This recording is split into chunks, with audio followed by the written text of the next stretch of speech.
Hey everyone, Technomentary here with a quick video for you guys on the keyboard shortcut for copy and paste on your MacBook. So let's get started. It's going to be really simple. Here I have a text I want to do. First one, to copy, you're going to use Command C.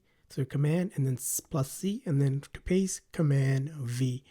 Oh, and additionally, bonus is if you want to do select all, it's Command A. So I'm just going to do select all, but you can use your mouse to select the text. And then to copy, again, Command C.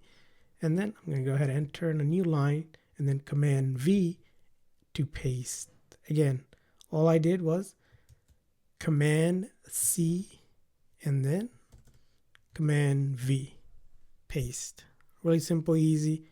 And Command A to select all if you want to select all text, or you can just simply highlight with your mouse. Again, Command C, Command V to paste. I hope this video was helpful, so please consider a like and subscribe button for more tips and tricks. See you guys next time.